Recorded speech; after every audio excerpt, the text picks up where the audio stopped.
Hey guys, welcome back to the channel that teaches you how to make Procreate brushes that you can make yourself. Let's continue our dive into watercolors with the Watercolor Duo brush.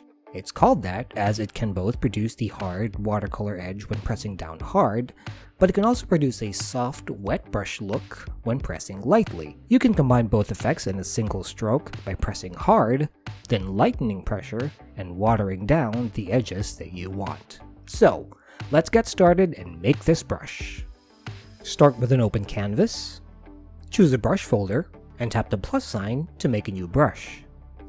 In stroke path, set spacing to 10%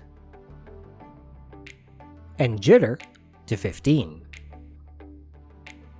Let's change the brush shape by tapping on Shape, going into the Shape Editor,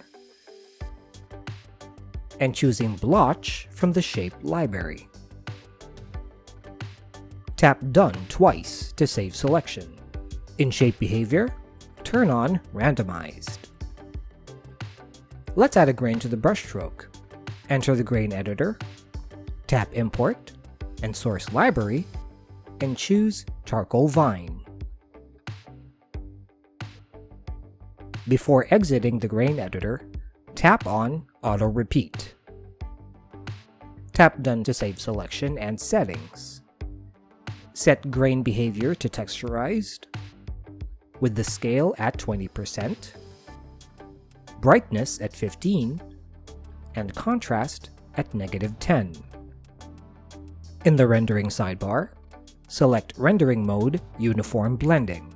Under Blending here, set Wet Edges to max. In Wet Mix, set Wet Mix Pull to 90%. Finally, in Apple Pencil, set opacity to 40%, flow to max, and bleed to 6%. Let's give the stroke even more dynamics in the tilt settings.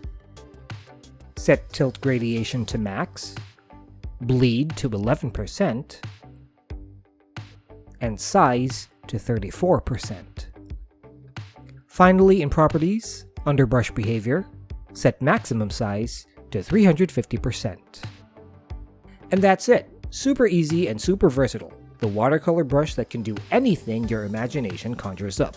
I hope you enjoyed this tutorial, and as great as this brush is, I've got a lot more brushes to teach you. So subscribe, get notified, and do all the things to make sure you don't miss out on future videos. Thank you so much for getting this channel to where it is, and until next video, take care, and I'll see you then. Bye!